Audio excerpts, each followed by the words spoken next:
BBC Three.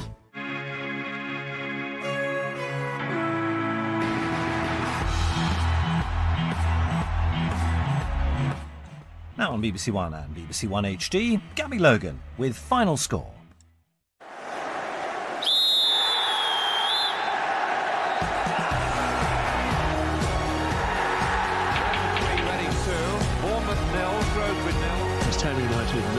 Trying to avoid relegation. He was one of the heroes of the afternoon. Applause from the away supporters.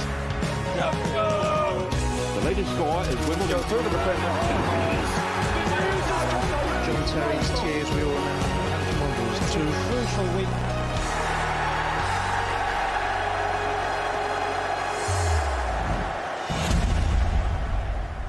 Hello and welcome to Final Score. It has been a cracking afternoon of football so far, and it's been enjoyed by Dion, Dublin and Garth, Crooks, who have been effusive on a range of topics today. More from them in just a moment. There were 2 lunchtime kickoffs in the Premier League. Let's get all the details. Men secured a much-needed win after their 6-1 derby horror show against Manchester City last weekend. We'll go around the other games in a moment. We have to head straight to the Etihad Stadium now. Damien Johnson is there for us. And Damien, I'm seeing a red card when I looked over to the monitor a moment ago.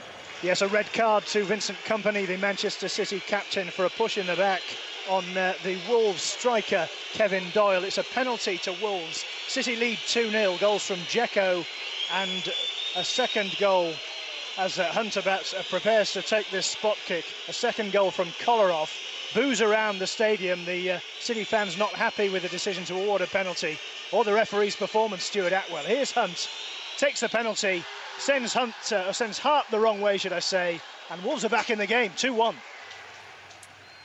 OK, let's go around the other matches for you. It's Norwich 1, Blackburn Rovers 3. Rovers could well move off the bottom today. Junior Hoylett and Yakubu have both hit wonderful goals for Steve King's battlers at Carrow Road. Sunderland 1, Aston Villa 1. A great goal for Stilian Petrov opened the scoring for Villa, but 18-year-old Connor Wickham delivered a real treat with his first goal in the Premier League. Swansea 2, Bolton 1. Owen Coyle's men were struggling 2-0. Swansea had gone up, but a Danny Graham own goal has given Bolton some kind of hope. They're down to 10 men, Bolton. It's Wigan 0, Fulham 1. Clint Dempsey successfully knocked on Wigan's door just before half-time. Dismal Athletic could go bottom of the table this evening.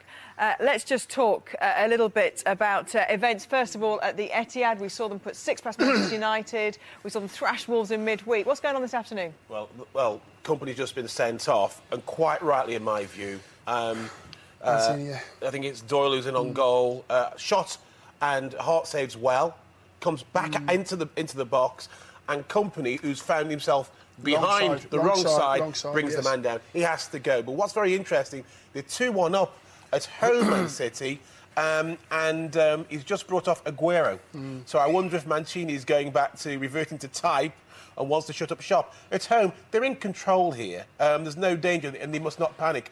Interestingly enough, Kolo Touré, who's a subject of some sort of dispute at Man City, could he open the door for him to come back now? It looks like Kompany's going to miss a couple of games. Also his mind back to last week and knows that Wolves can score late goals and, end up 2-2. That's exactly the kind of result. It just shows got a chance to go 5 points ahead. Gabby, it just shows that if you do stand up to Man City, they're not rampant today, Man City. Wolves have done well. Wolves have stood, toe-to-toe. It's 2-1 at the moment, and they've still got a chance of nicking maybe a draw, but Man City are not rampant as they normally are, so I think Wolves have done well. Arsenal were rampant, completely, though, at lunchtime. Let's just have a word on them, Garth, and their performance against Chelsea today. They could have been 2-0 up Arsenal in the first 10 minutes, and they missed 2 chances. I thought, this could be a bad day at the office. Not so. Theo Walcott, in my opinion, could have come of age today. He ran Ashley Cole ragged, and I thought he was the difference between the two sides. Van Persie will get the headlines for the hat-trick. It was a superb Arsenal performance, but I've got to say to you, there's a lot to be done, I think, with Villa Boas and Chelsea. They're far from convincing at the moment, particularly at the back. OK, let's get round the grounds, because Norwich started the day 8th today. Blackburn Rovers rock bottom. Well, at Carrow Road, it's all turned on its head, Robin Bailey. This could be one of the results of the day if Blackburn can keep this up.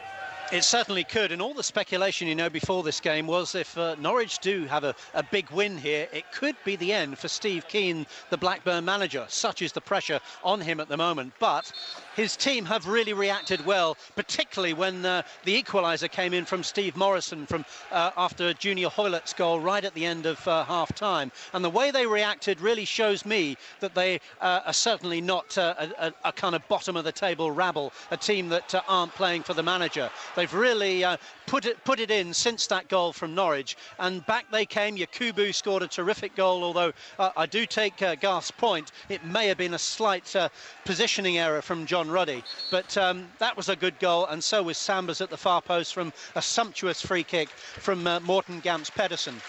Blackburn well worth that advantage at the moment by 3-1, and Norwich starting to make substitutions now. They're going to throw everything at Blackburn, but the bottom of the table side look pretty good at the moment. And the way results are, not quite out the bottom three, Blackburn Rovers. They would be in 18th this evening because Wolves' goal back, just the goal difference there, puts them ahead and out of the bottom three. But let's go to the Liberty Stadium now. Jason Mohammed there. Bolton Wanderers do sit in the bottom three at the moment and possibly could still this evening. Although that goal, their own goal there, has it roused them somewhat? Yeah, it's given them hope, and fair play to Owen Coyle. He's going for this. He's just thrown on Ivan Klasnic and Gael Kakuta. But Mark Clattenburg, Gabby, I want to talk about just very briefly. He sent off Johnny Evans at the Manchester derby last Sunday. That, you could argue, was the correct decision. But today he's given a red card for what I think is a harmless pullback, something you see all too often these days. Most referees wave it away. Mr. Clattenburg gave Bolton defender Ricardo Gardner 2 yellows for holding back Nathan Dyer. The first he deserved, the second very, very harsh, and it changed this game. Gardner was still in the tunnel when Joe Allen ran at the Bolton defence and fired in his second of the season. 8 minutes later, Darren Pratley fouled Angel Rangel. Clattenburg then gave a penalty, Scott Sinclair scoring.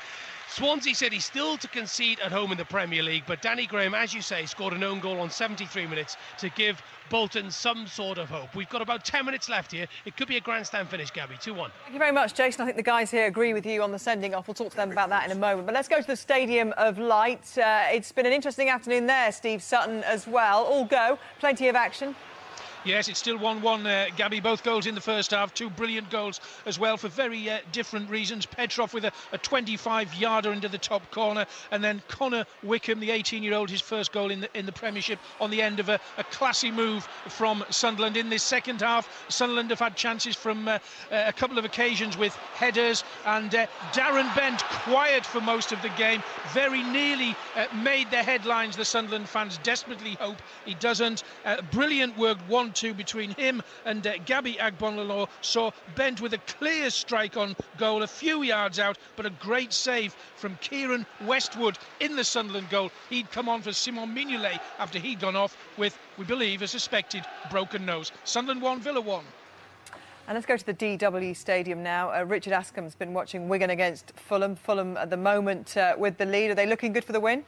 They probably are at this stage, Gabby. They're defending more comfortably now, although it is pretty tough overall, I think, on the home side. They've had several chances in this match, really trying to force the game. Victor Moses struck the woodwork with a terrific volley this half. Mind you, Bobby Zamora did the same at the other end, and Zamora it was who helped to forge the opening goal for Fulham. He broke the offside trap, squared it for Clint Dempsey, and the American did the rest. But overall, Gabby, Wigan have had a lot of chances to score themselves. David Jones, Ben Watson, Gary Caldwell all could have scored for the home side, but the longer the game has gone on, the more that Fulham have looked comfortable with its lead, and they still lead by that Clint Dempsey goal to 0. Let's go to the Championship now, to the St Mary's Stadium. League leaders Southampton going well again today against Middlesbrough. Tony Husband has been watching. Yeah, they're 2 up and just trying to see out the game, and they may well do so now. David Connolly has come off the bench to make it Southampton 3, Middlesbrough 0. That one was set up by Ricky Lambert for him. Southampton definitely on course now for a 16th consecutive league win, 18 in all competitions at home. Middlesbrough had only conceded 3 goals away all season leading up to today, but they've been well beaten by a brace from Giuliano Prado in the first half. He went off injured after half-time. Connolly was his replacement. He sealed it. Southampton staying top. They lead Middlesbrough 3-0 with 10 minutes to play. Just behind them in the league are West Ham. They've scored 3 again today at Upton Park, Jonathan Ledger, but it's not quite so comfortable. A Leicester comeback. No way. James Tompkins on as a substitute for West Ham has just headed against the bar, with Leicester pressing now for at least an equaliser, if not a winner. This game has been completely transformed by Steve Howe's header, and a brilliant save there by Robert Green from, that was Peltier. Leicester are a completely different team in this second half. They've got belief, they've got energy after that goal for Howard.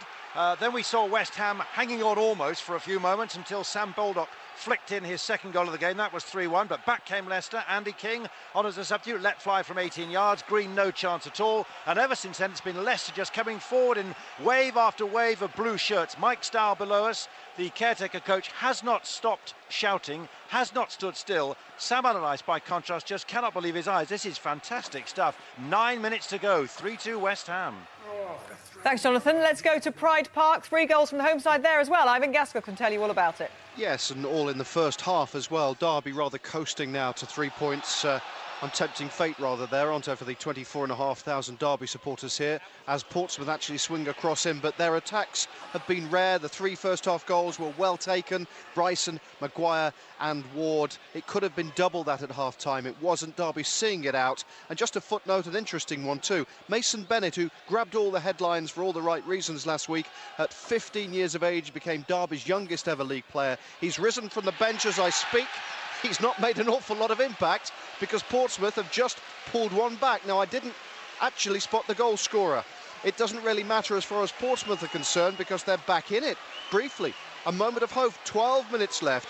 Back to that Bennett footnote. He has spent the whole week with Derby's first team only because he was on half-term school holidays. That's how young he is. But he's just seen Portsmouth score, 3-1. Doesn't seem fair, does it, Ivan? Let's just tell you that Sheffield United were 2-0 down at home to Exeter. They got it back to 3-2, and now Exeter have equalised. John O'Flynn on 82 minutes there, so it's all square.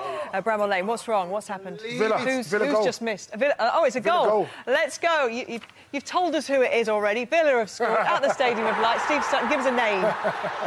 Yes, it's Richard Dunn, I think, but it was a free kick from Sunderland, from Villa rather, on the left of the pitch after a spat between Agbonlahor and Larson. The ball rifled in, and no, it was the bald head of Collins. No, it wasn't. It was Richard Dunn getting the header. So there we are. Sunderland 1, Aston Villa 2, and that's come somewhat out of the blue, really, because in this second half, the Sunderland have had Villa pinned back for large measures of this half. All to do for Sunderland now. Controversy, though, and you think Steve Bruce won't be happy? Steve Sutton's right. Spot on with his report, because it's the free kick that leads to the goal, and Pedersen thinks that Agbonlahor goes down cheaply. OK, we've got to go to Carrow Road because there's a goal. Robin Bailey. The goal has gone to Norwich. It's Bradley Johnson, and there was a Blackburn defender throwing himself in front of the shot. I don't think it would have actually gone in because it didn't have that much power to it. And I must say, I haven't seen who it was who got the deflection, but it's gone off him and just looped over the goalkeeper and really given poor old Paul Robinson no chance at all. So Norwich back in it. They've got 3 players up front now, and they are going for it. So Blackburn, will they get the collywobbles, the bottom table side? It's Norwich 2, Blackburn 3. That was a cruel deflection, the kind of thing that when you're at the bottom of the table, if that ends up leading to a goal which becomes an equaliser, you just think, how's your luck? It normally happens that way, but they've played so well today, Blackburn. It would be a travesty, really. But one of my old teams is on the way back, so come on, Norwich. Blackburn have just got to close this game out. Is that it? Well, I thought you were going to cue to something else, actually. So I know you work slowly sometimes, but that's ridiculous. Huddersfield have taken the lead at Huish Park, the second-place team in League One, with a manager in the shape of Lee Clark, who's being linked to the Leicester job. And Sheffield United are back in the lead. Matt Phillips on 85 minutes. Looks like he might be delivering all 3 points to the Bramall Lane club. Who? Which match? Let's go to the DW Stadium. Richard Askham, tell us all about it. Yeah, it looks as though Fulham have sealed their victory, Gabby. Dembele allowed to run to the edge of the penalty area, and then he calmly stroked the ball past Ali Al-Habsi. Al-Habsi might have just got a touch on it, but the ball found itself in the bottom of the back of the net, and Fulham lead by 2-0 and have the points in the bag. OK, a big win for Arsenal at lunchtime at Stamford Bridge. They ran out 5-3 winners. Chelsea never conceded that many goals in the top flight. Steve Wilson got the reaction there. I think a great win where we have shown a bit everything you need in a top-level game. That means spirit, resolve when we were 2-1 down just before half-time, style and class in the way we played football. We were a bit in the first half, I felt defensively, gave them too much space. In the second half, we controlled that much better. But overall, it's a great win to come here and score 5 goals. It's absolutely amazing. Maybe I think both teams lost a little bit of their concentration. I think this is always in the Premiership a game fueled by emotions and maybe emotions to control. We needed to be cool-blooded in that situation. And maybe we left ourselves exposed. Again, a very, very open game like the Old Trafford game was. But with a scoreline that punishes us at home. At the moment in time, we're playing with a striker who's in absolutely tremendous form, and it makes our job so much easier. I'm not saying we're a one-man team, but you know, when you have the likes of Robin, the way he's playing at this moment in time just makes your job so much easier, and you know, he's an absolute dream to play with. If you look at our last 8 or 9 games, we've won 7 or 8 of them. So we're having a good one, not for the last couple of weeks, but for 2 months now. So we're coming back slowly to the game we want to play. And I think that today's game showed everything what the fan everywhere in the world wants to see. Incredible. A goal at the Stadium of Light. Steve Sutton. Yes, and it's gone to Sunderland. It's all square again, 2-2. It came from Stefan Sessignon, a header, one of the smallest men in the box as well, Gabby. But it, the free kick swung over from the right. 2 or 3 people jumped for the ball in front of Sessignon. Sessignon was behind them. He stood his ground. The ball came to him, and he nodded it from about 3 yards out. Sunderland 2, Villa 2. These two teams had both only won 2 from their last 9 ahead of this match. If a match ever had draw written all over it, that was it, wasn't well, it? you predicted it, I think, at the beginning of the show. It was fascinating. I'm not sure she did, actually. No, you're probably right. But, you know, I said it was Pedersen. It wasn't. It was Lawson, of course, who made the rash tackle that led to the 2-1, the goal that Dunn scored. But what was interesting, Dunn's involved in the other side, in his own box, when he allows Sessignon, the smallest man in the box, to get a header to equalise. It's extraordinary. And there's this wonderful scene where the camera cuts to Steve Bruce and he literally closes his eyes and clenches his fists as though he's saying, oh, my job. It's priceless. No need for him to combust in the press conference now, anyway. Let's go straight to the Den, though. I think the last time since we spoke, Tony Lockwood, there have been a few goals, or at least one. Yes, Millwall now hold a 3-goal advantage, a mini revival that looks to be gathering pace. 2 early goals from Jay Simpson and Darius Henderson put them in control. Simpson hit the bar. Jimmy Bullard's well-taken goal gave Ipswich hope, but Liam Feeney put the game beyond them. 2 minutes later, Simpson claimed his second of the afternoon. A week after putting 3 past Leicester, they've put 4 past Ipswich. 4-1 they lead at the New Den. Well, it looks like there's going to be no late comeback for Wolves. Damien Johnson. No, 10-man Manchester City lead by 3 goals to 1 now. The third goal added just a moment ago by Adam Johnson, the England winger. His 4th goal of the season. Balotelli galloped clear. The danger seemed to have really disappeared. The move broke down, but the ball broke to Johnson. Left-footed, edge of the area. It's 3-1. Let's go to Vicarage Road, back to the Championship. Mark Bishop's had a busy afternoon reporting on the goals there, and an entertaining and enjoyable one because kids are in for a pound. Kids for a quid, Gabby. It's been a terrific game. Watford 3, Peterborough 2. Everything you could want. Goals, out-and-out attacking, and 110% commitment from both players. Yates giving Watford a dream start with a goal inside 5 minutes. Frecklington's half volley levelled the scores, only for Sordell to head Watford back into the lead. From a Yates free kick. Peterborough replied, it's been out and out attacking, receiving an exquisite goal from Emil Sinclair. Watford are holding on, looks like they're going to take their first win in 5. Watford 3, Peterborough 2. Let's go straight to the Liberty Stadium. Jason Mohammed, a goal. Bolton very much down and out. They put up a brave fight in the last 10 minutes, but they've been caught completely on the break. Owen Coyle urging his team forward. They got caught out by Joe Allen. He threaded the ball through to Danny Graham, clean through on goal, took his time, side footing, his 4th goal of the season past Jussi Jääskeläinen. But Gabby, that's not the story. Mark Clattenburg will have all the headlines for sending off Ricardo Gardner. 3-1 Swansea City lead. Let's go to the City ground now. Steve Cotterill's third game in charge of Nottingham Forest. He got 2 out of 2 before this one, but Andrew James, things not gone quite so well today. Yeah, third time unlucky, it seems, for Steve Cotterill and Nottingham Forest. Gabby McLean's goal has given Hull City the lead. Forest, to be fair to them, had been perhaps the better side. Hull showing why they'd gone 8 without defeat in the league before today. But a punched header from Paul McKenna on as a half-time substitute for Hull, the former Forest skipper, of course, set McLean free, and he buried it under Lee Camp. It's Forest 0, Hull City 1. And let's go back to the Liberty Stadium because the final whistle has blown. Jason Mohammed has the full story. Yes, a tight first half, Gabby. Bolton having the best chances, but then this game changed in the 49th minute. A very soft red card for Mark Clattenburg will have infuriated Owen Coyle. Ricardo Gardner's second yellow for hanging on to Nathan Dyer will be punished by most referees with a free kick. Gardner was sent off. Seconds later, Joe Allen scores. Then Scott Sinclair scored his third of the season from the penalty spot. Danny Graham then deflected. Chris Eagle shot into his own net to give Bolton some hope. Danny Graham then went up the other end and scored to seal a 3-1 victory. Swansea City, realistically, Gabby, could have scored 6. Bolton stay in the bottom 3. But it'll be Mark Clattenburg who makes all the headlines for what I think was a very, very harsh red card. Swansea City 3, Bolton Wanderers 1. Interesting, some Bolton fans holding up a sign saying, "In Coyle we trust." So no Steve Keane-esque rebellion from the fans there. They're happy with him, in spite of the fact this evening they finished second from bottom.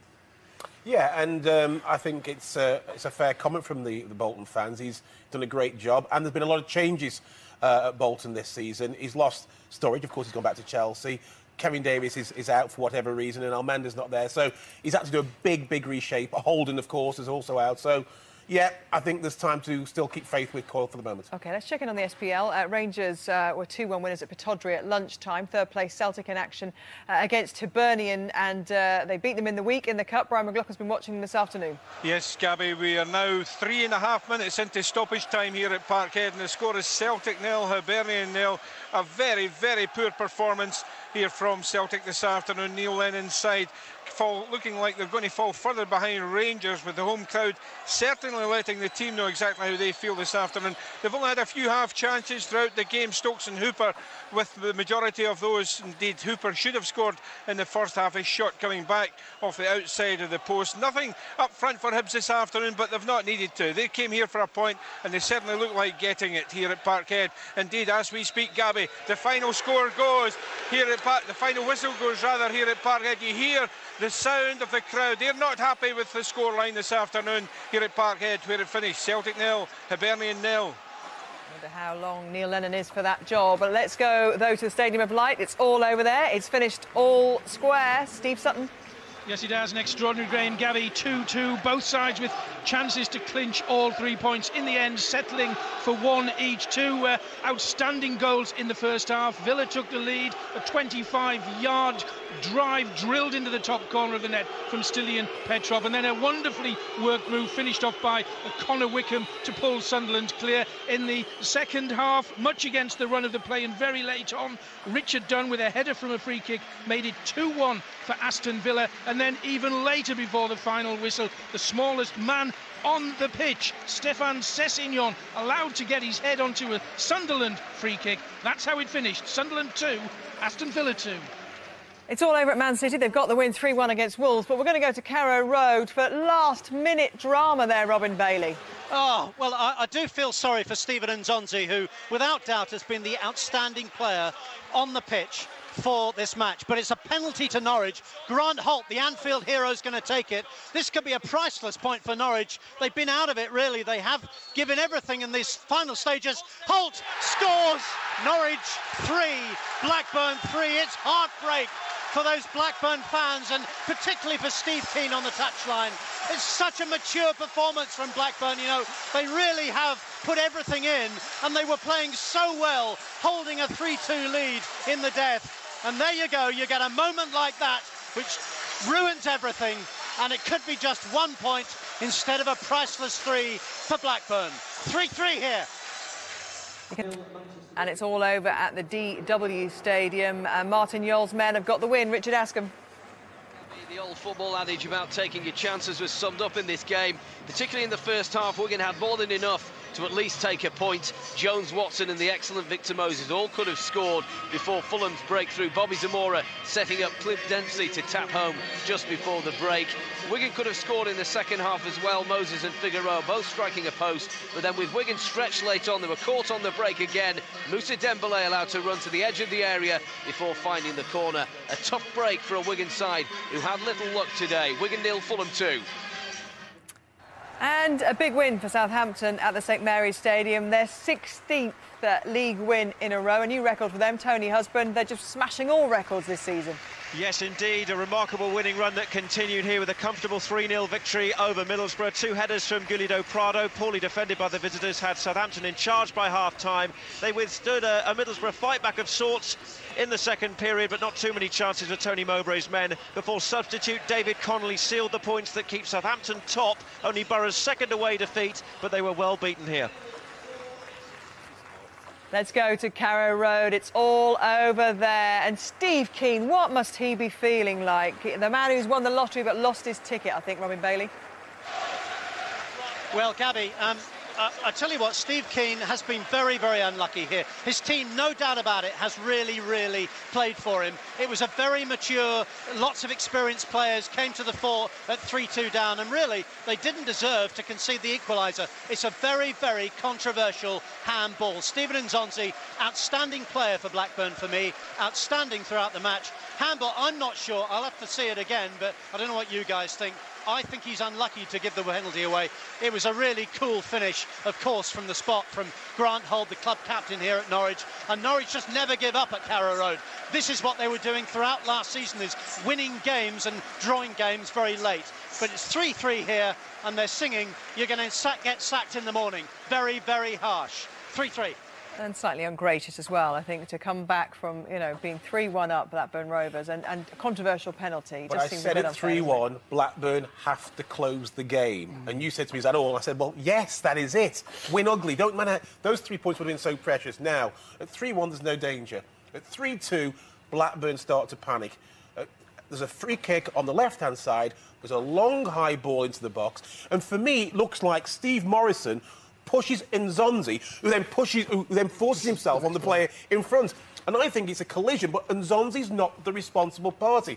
But that is not what Anthony Taylor thinks. I think what it is with it, I'm feeling sorry for Steve Keane because he's 3-1 up. I've got to give the plaudits to Norwich. They're 3-1 down.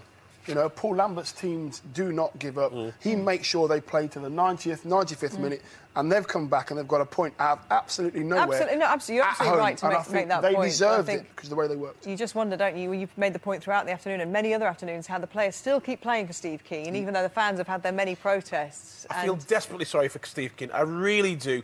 They can't do any more. They need a bit of luck. Where are they going to get a bit of luck? The referees aren't helping them. But well done to Norwich, I have to say. That was definitely a point gained, wasn't it? Let's go to Upton Park. Jonathan Ledyard has been entertained with quite a few goals this afternoon, and I think West Ham have won it. 3 points for West Ham, beating Leicester 3-2, but if only the visitors had started believing from the kick-off instead of the start of the second half, because by then West Ham were leading 2-0, 2 goals in as many minutes. But after Leicester's caretaker coach Mike Stowell had substituted Howard for Beckford, Leicester became a different team. Howard scored, West Ham responded through Baldock's second, King crashed in Leicester's second, and the home side were wobbling for the final 10 minutes. Green's goal led a really charmed life. West Ham, though, came out on top. They stay second. Leicester have now lost 3 of the last 4 games. New manager, please. One coming soon, but not these two. They were applying earlier on air, and I don't think it's gone very well. They've already fallen out. This managerial duo has broken up officially. Let's get the full classified results now with Tim Gudgin.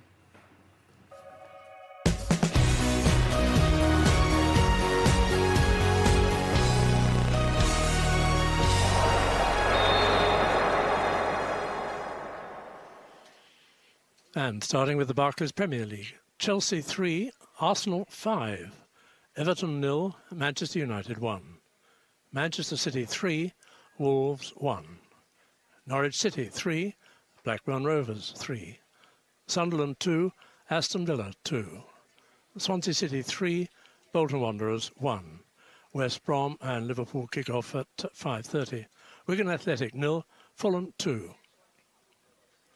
In the Empire Championship, Barnsley 1, Bristol City 2. Birmingham City 0, Brighton and Hove Albion 0. Burnley and Blackpool kick off at 5:20. Crystal Palace 0, Reading 0. Derby County 3, Portsmouth 1. Doncaster Rovers 1, Coventry City 1. Millwall 4, Ipswich Town 1. Nottingham Forest 0, Hull City 1. Southampton 3, Middlesbrough 0. Watford 3, Peterborough United 2. West Ham United 3, Leicester City 2. In League One, Brentford 2, Chesterfield 1. Bury 1, Stevenage 2. Carlisle United 3, Oldham Athletic 3. Colchester United 4, Notts County 2. Hartlepool United 0, Charlton Athletic 4. Preston North End 1, AFC Bournemouth 3. Rochdale 0, Leyton Orient 2. Scunthorpe United 4, Tranmere Rovers 2.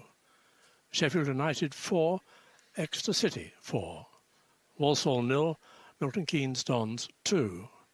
Wycombe Wanderers 1, Sheffield Wednesday 2.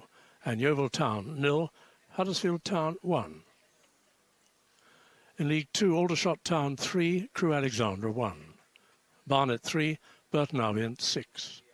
Bristol Rovers 2, Dagenham and Redbridge 0. Cheltenham Town 2, Plymouth Argyle 1. Crawley Town 1, Accrington Stanley 1. Macclesfield Town 0, Southend United 2. Morecambe 2, Gillingham 1. Northampton Town 1, Rotherham United 1. Oxford United 2, Port Vale 1. Shrewsbury Town 0, AFC Wimbledon 0. Swindon Town 0, Bradford City 0. And Torquay United 2, Hereford United 0. In the Clydesdale Bank Scottish Premier League, Aberdeen 1, Rangers 2. Celtic 0, Hibernian 0. Dunfermline 1, Dundee United 4. Hearts 0, Kilmarnock 1. Inverness Caledonian Thistle 2, Motherwell 3. And St Johnstone 0, St Mirren 1. The Iron Brews Scottish Division 1, Dundee 0, Partick Thistle 1. Falkirk 2, Wraith Rovers 0. Greenock Morton 0, Ross County 2. Hamilton Academical 2, Ayr United 3. And Queen of the South 0, Livingston 2. In Div 2, Scotland, Airdrie United 1, East Fife 3. Arbroath 1, Stenhousemuir 0. Brechin City 1, Cowdenbeath 0. Forfar Athletic 0, Albion Rovers 2. Stirling Albion 0, Dumbarton 1. And in Scottish Division 3, Stranraer 2, Queen's Park 3. In the Corvette Sports Welsh Premier, Aberystwyth Town 0, Bangor City 1. And in the Carling Premiership, Ballymena United 1, Lisbon Distillery 0. Coleraine 1, Glenavon 1. Crusaders 5, Carrick 1. Donegal Celtic 0, Glentoran 4. Linfield 1, Dungannon Swifts 0. And Portadown 1, Cliftonville 2. Let's have a look at the tables then. Manchester City retain that 5-point lead at the top over their neighbours Manchester United. Resurgent Arsenal have moved up to 6th after that sensational 5-3 win at Chelsea earlier. They're now level on points with Tottenham. At the bottom, Wigan dropped to the foot of the table after losing at home to Fulham. Bolton also slip a place after defeat at Swansea. But encouragingly for Blackburn, they are off the bottom and they move up to 18th. In the Championship, Southampton's comfortable win over Middlesbrough sees them maintain their 3-point lead. West Ham keep up the pressure with that narrow victory over Leicester. Derby remain in the promotion mix after easily seeing off Portsmouth. At the bottom, struggling Coventry and Doncaster cancel themselves out at the keep moat, allowing Bristol City to take advantage thanks to their win at Barnsley. Watford picked up a crucial victory over Peterborough to leap out of the relegation zone. Charlton are still 3 points clear of Huddersfield at the top of League One. Both clubs won today. MK Dons are up from 7th to 5th after winning at Walsall. Yeovil stay bottom of the table after that defeat to Huddersfield. Wycombe are still just a point above them, while Bournemouth jump out of the bottom 4 after winning at Preston. to League Two, and Southend go top thanks to their win at Macclesfield. Crawley slipped to second after drawing at home to Accrington Stanley. Morecambe are up to third after beating Gillingham. And at the bottom, it's as you were in the lower echelons. Plymouth still propping up the rest. They're 4 points adrift of Barnet. Both clubs lost today. And to the SPL, Motherwell's late fight back against Inverness means they stay 9 points behind the leaders Rangers, who enjoyed a lunchtime victory over Aberdeen. Celtic fall further behind. They fail to beat Hibs. There's now 12 points between Celtic and their old rivals Rangers. Cali Thistle remain rooted to the bottom of the table on 9 points.